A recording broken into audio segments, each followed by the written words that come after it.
key to going light is taking small cams. Line's fixed, Ryan! Brent is a pro athlete, and he is featured in the Ground Up film by Arc'teryx, where they climbed El Nino on El Capitan over 8 days. And he is going to show us in this video how he is efficient on a multi-pitch climb. I learned a ton, and I wish I knew this stuff 20 years ago, and it is going to change how I am going to multi-pitch climb most of the time. What are we doing today? We're going multi-pitch climbing in Red Rock. Black velvet. This is the modern multi-pitch tactics. Go in comfort and go quickly. In order to go lightweight with modern multi-pitch tactics, you gotta put a 2-pound burrito in your stomach before you go. All right, so real talk. You're good at climbing. I'm not. I'm slower. Therefore, I need more stuff, which makes me slower. If I can't climb faster, how the hell do I fix that problem that spirals you down into just being really slow?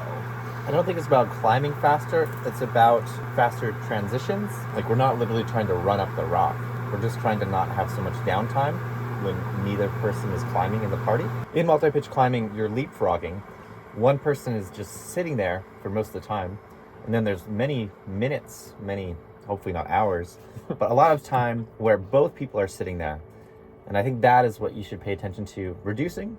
Yeah. And then you should pay attention to a few specific techniques to reduce energy wasted. And energy wasted is what really slows you down in the climbing itself. You're not going to climb faster through techniques. You're going to climb faster by being fresher. And then you're going to waste less time on the transitions. And that overall adds up for a much faster day. So if you want to flip it to not be so negative, because I just get slower and slower and slower. And if I fix one thing, I get faster, which makes those other problems faster. So paying attention to the details makes a big difference. Man, so does heating up this burrito. When did you start Avant? I started Avant January 2024, just over a year ago now.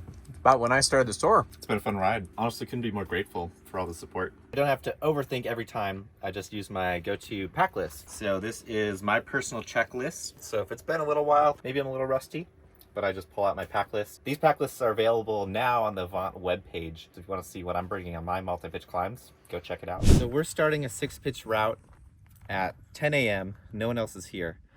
We better not need our headlamps, but we're still gonna bring one with. So I bring this relatively small Petzl emergency headlamp, and that just sits in the bottom of my snack pack. This is the mobile Avant store. Holy shit, it really is. Ryan, would you like some widgets? Yeah, I need one of these. So I'm packing this giant haul bag. This is not what we're bringing up the route. This is the approach bag. We're hiking to the route, 30, 45 minutes, whatever it is. And from there, we climb up, we descend down some gully, right back to our bag. So instead of racking up at the car, we kind of racked up, we kind of put stuff on our harness. We're gonna put our harnesses in each of our hiking packs, keep things nice and tidy for the walk to the route. And that has some advantages because we can bring some extra water and extra snacks that stay at the base of the route, and we stay a little lighter on the route itself. I know I talk about these a lot, and we debated bringing them, but every time I don't bring them, I have an epic. Can I feel this? I've never actually used one. That's pretty light. They're worth their weight in gold. And so I'm not trying to do some weird joke plug in this video. If this is a multi-pitch video, you need a way to communicate. Don't buy these if you don't want to, but have have a walkie-talkie. It's just, these are reliable and I like them, and I have videos on why I like them.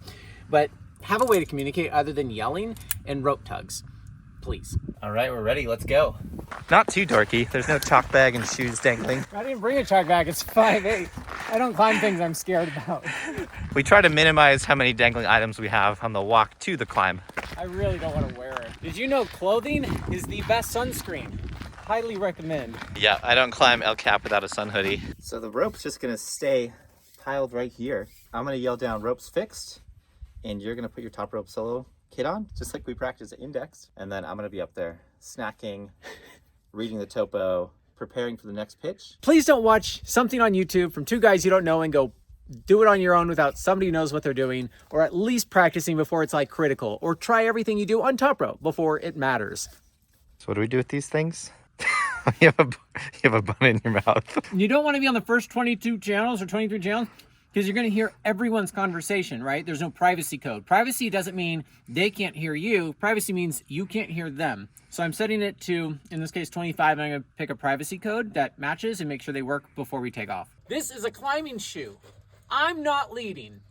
I'm going to be ready to climb the second he gets up there. I'm not going to go pee. I'm not going to start putting on my shoes. I'm not going to finish that bun that I still need to eat. When he's done, I'm going to start climbing. So if you want to be efficient, be ready to climb.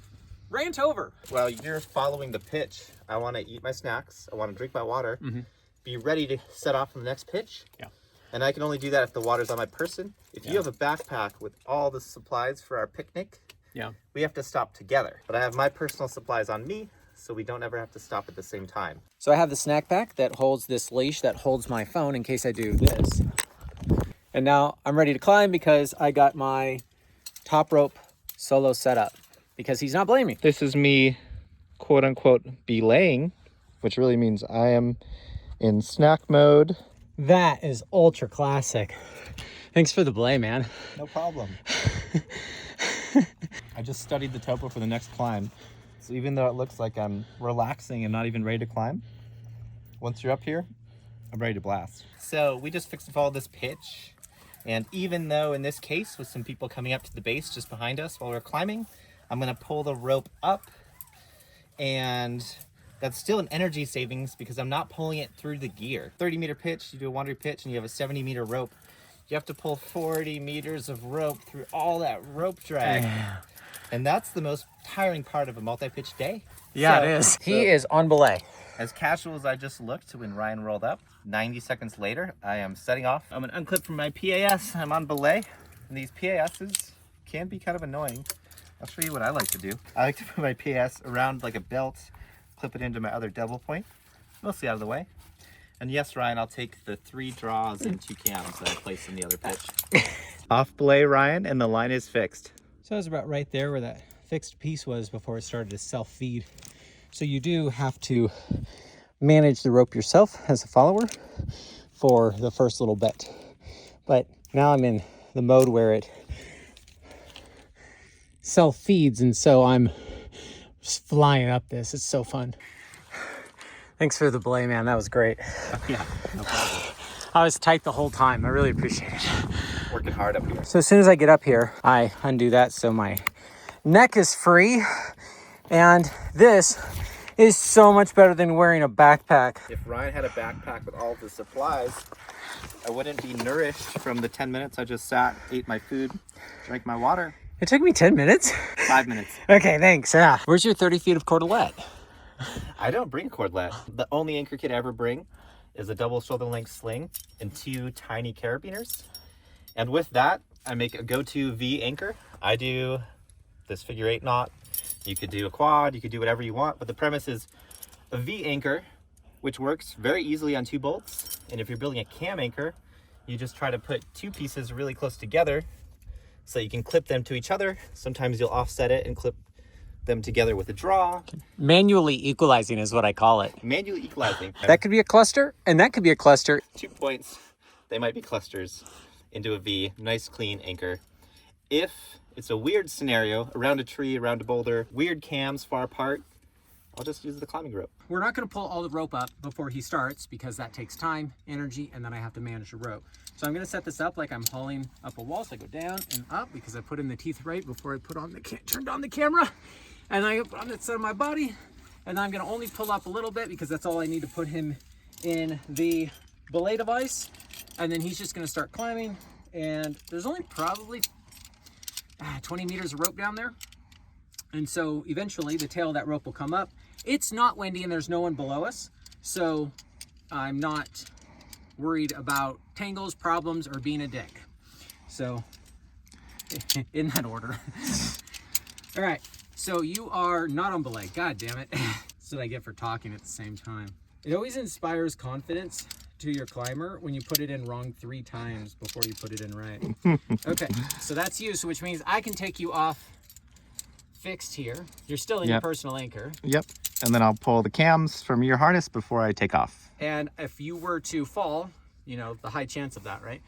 I'm gonna clip that carabiner, so you don't pull me off, you pull me up. So we are safe-ish. You'd be able to take your PAS off now. Yep, and then you get a head start on your brake strand, and you're hauling up the rope as you go with only maybe 10 feet on the brake side. Like that. So you're only hauling up as much rope as we need for this pitch. Which technically I'm still hauling all the rope up there, I guess. No, you're hauling all the rope weight at the beginning. So I can start climbing. But you're not hauling all the rope distance. Half the rope is still down there when I start climbing. And when I say I'm off, you stop hauling. You don't haul the rest up. Neat trick. Even though we're on this mega classic Red Rock route, it is contextual. There's no one below us. Yeah, if you leave your rope just dangling in everybody's way. What are you? A dick. So all of this rope, I still have not pulled up, and it already gives me rope weight when I'm starting to climb, so I'm not, for the first third, having to self-belay. I'm gonna climb up to him now. Hey man, thanks for that belay. Oh yeah, no problem. How's that meat taste? Charcuterie stick is delicious. Friends don't let friends belay. Brent, how do you hand off cams? So if you were gonna lead off the next pitch while I was hanging out here eating my charcuterie snack, I would have put all the cams on the one side you're coming up to, and then while I'm setting up the belay to belay you off the next pitch, you're grabbing off my harness. And then it's just one single motion. Clean way is just to put it on my tether. Because I feel better when you pull it off something rather than me hand it to you. I like this more. So I want to clip to the master point of that 2-cam anchor. I need to put this on backwards. So this is how you know you do it the right way. You can slide it down, but not up. So then I'm going to clip it to something. That's not part of our anchor, it's just holding the rope weight. So that's that. Making the pulling of the rope ergonomic. Yep. That's what that is. There's a lot of rope weight. And that's all rope weight. We did not just pull through a zigzag of protection point friction. And this is kind of like not that big of an area to hang out. So it's nice to have the rope not coiled up where I'm trying to stand. Look at this, we're learning. This is my go-to. I'm happy to lead if I don't have to belay. If I can just tie the rope off and just sit, this is great.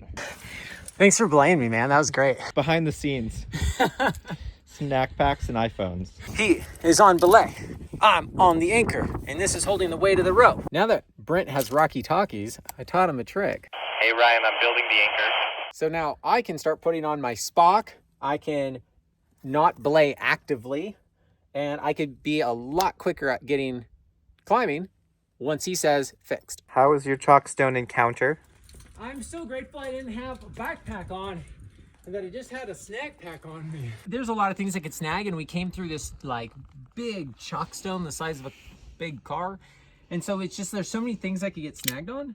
I just don't feel like it's worth the risk. And we have space for it, so it's not crowding me out right here. So that just felt a lot safer. And we're only one pitch away from the top, so we pulled the rope up. The summit of a multi-pitch trad route is often where you'll find the weirdest anchor of the whole route, whether that's walking around a giant boulder, slinging a tree, gear that's dispersed. But it's also the easiest time to use your climbing rope. So this red and yellow cord is the same rope, just different colors at the end of the tail here. But this is a quick example of how I might create an equalized fixed anchor for Ryan to top rope solo up behind me. Hey man, thanks for that belay. That was quite a run out after that big number 2. It was supposed to be a joke. It's just a little 30-meter run out. Oh, that was cool. Yeah.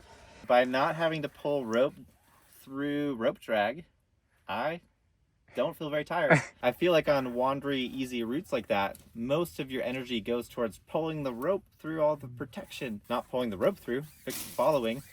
I saved tons of effort.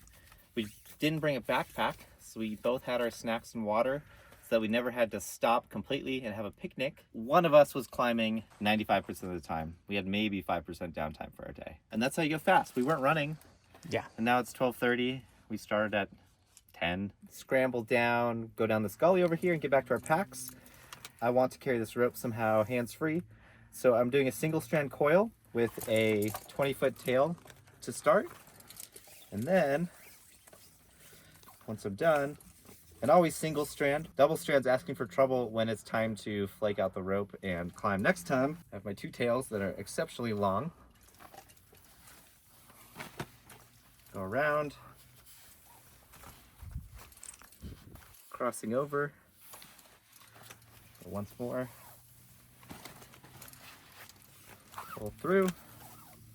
Pull the tails through.